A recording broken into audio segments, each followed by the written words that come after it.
Hello students, आज हम कक्षा 10 के IUPAC सिस्टम में केमिस्ट्री के यौगिकों के नाम रखना बता रहे हैं, जिसमें हमने जो है एल्केन श्रेणी बताई थी। एल्केन श्रेणी क्या होती है? CnH2n+2। CnH2n+2 ये एल्केन श्रेणी का सामान्य सूत्र है, और ये सामान्य सूत्र इससे हमने यौगिकों के नाम रखे थे। तो इसमें क्या होता है कि कार्बन जो होता है, कार्बन की संयोजकता 4 होती है। Valency of carbon is 4। इस तरीके से कार्बन की 4 संयोजकता होती है। चारों पर हमने हाइड्रोजन लगा दिए, तो ये जो है मेथेन कहलाता है। ऐसे methane, ethane, propane, butane, pentane, hexane, heptane, octane, नोनेन, decane हम लिखाए थे।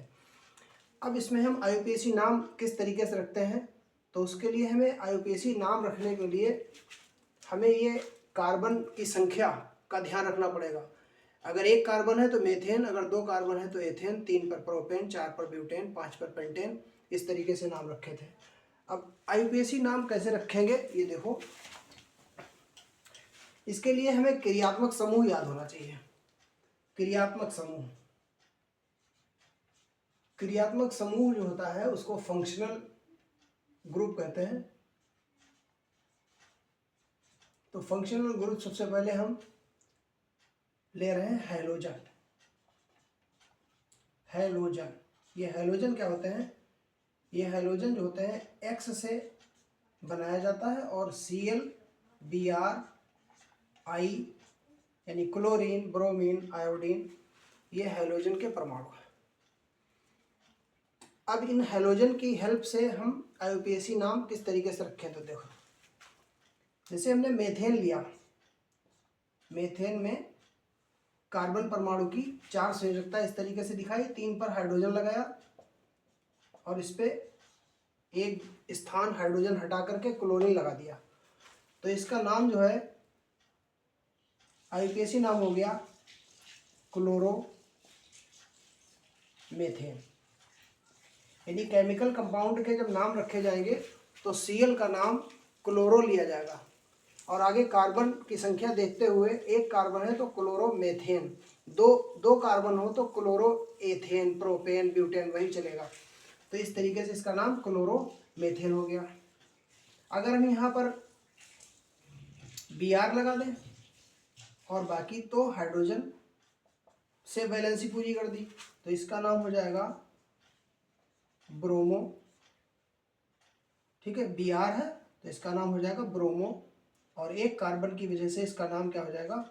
ब्रोमोमेथेन। अगर 2 कार्बन हो जाए तो ब्रोमो एथेन।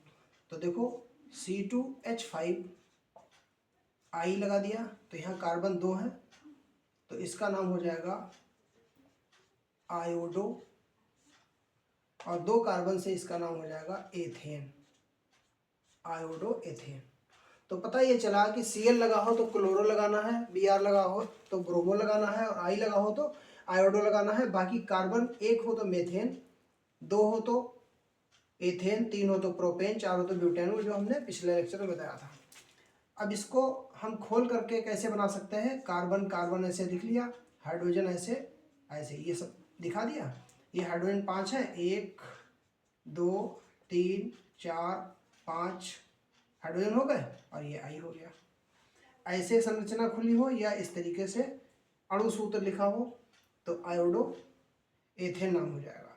इसी तरीके से हम बड़े बड़े नाम रख सकते हैं, और जब ज़्यादा चीज़ें लगी होती हैं तो कार्बन की संख्या भी दिखाई जाती है। देखो, जैसे ये लिखा हो इस तरीके से CH3, यहाँ पर हाइड्रोजन, और यहाँ पर हमने लगा दिया Br।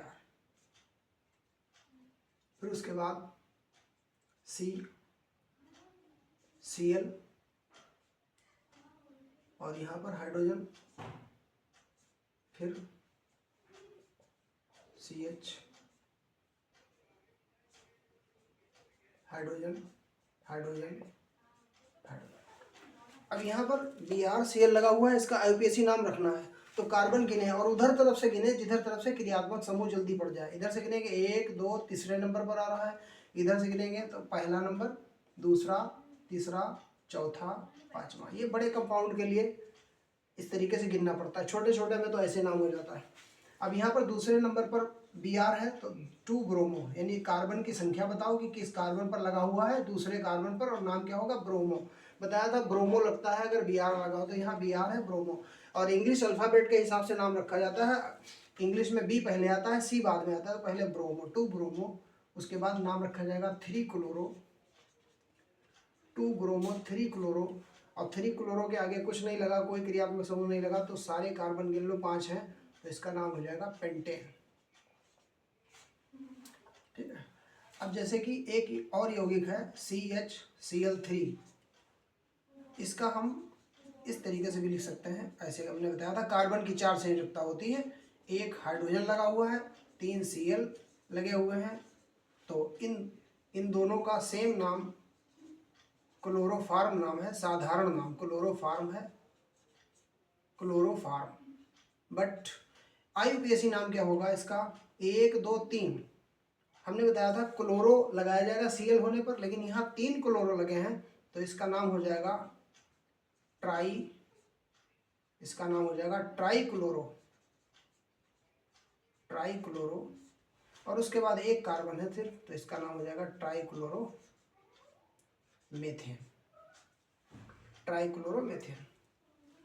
तो हमारे पास ये तरीका है हैलोजन का नाम रखने का।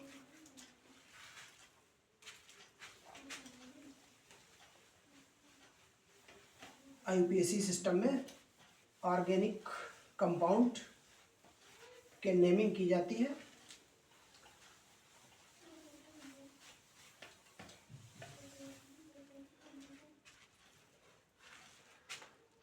इस तरीके से हम और भी नाम दे सकते हैं, ऐसे लिखा CH3 CH2 CH CH CH2 CH3 ऐसे रखा, और हमने कार्बन की संयुक्ता 4 और इसकी 1 2 2 4 पूरी हो रही, इसकी 1 2 3, तो यहाँ पर हमने लगा दिया Br। और इस पर अगर हम हाइड्रोजन कम कर दें तो इस पर लगा दिया Cl, और 1 2 3, और यहाँ पर लगा दिया I। और अगर इसके ऊपर भी Cl लगा दिया तो हाइड्रोजन हटाना पड़ जाएगा, क्योंकि कार्बन की संयुक्ता कितनी होती है, 4 होती है, 1 2 3 4। अब यहाँ पर देखो कार्बन गिने 1 2 3 4 5, 5 कार्बन है, तो दूसरे नंबर पर Br, इंग्लिश में B दूसरे नंबर पर आता है, C तीसरे नंबर पर आता है, तो पहले इंग्लिश में जो लेटर पहले आता है उसका नाम भी पहले रखा जाता है, तो ब्रोमो पहले लिखा जाएगा, क्लोरो है तो पहले नंबर पर, लेकिन लिखा जाएगा ब्रोमो, तो लिखा जाएगा 2 ब्रोमो और 1 क्लोरो, लेकिन क्लोरो 2 2 है, 3 हो तो ट्राई क्लोरो, ठीक है, 2 हो तो डाई क्लोरो, तो लिखा जाएगा 1, 2 बार क्यों लिखा गया, एक कार्बन पे Cl लगा है, उसी कार्बन पे फिर Cl लगा हुआ है, तो 2 बार एक एक लिखा जाएगा, और इसका नाम हो जाएगा die chloro, 2 bromo 1 1 die chloro. और तीसरे नंबर पर है 3 आयोडो, और टोटल कार्बन कितने हैं, 5, तो इसका नाम हो जाएगा पेंटेन। ये इस तरीके से IUPAC नाम रखे जाते हैं। और अगला क्रियात्मक समूह एक एक करके याद किया जाए, एक साथ सब नहीं याद होंगे, तो पहले क्लोरो ब्रोमो आयोडो की प्रैक्टिस, उसके बाद एल्कोहल एल्डिहाइड कीटोन सारे यौगिकों को बताएंगे। बस इतना ही।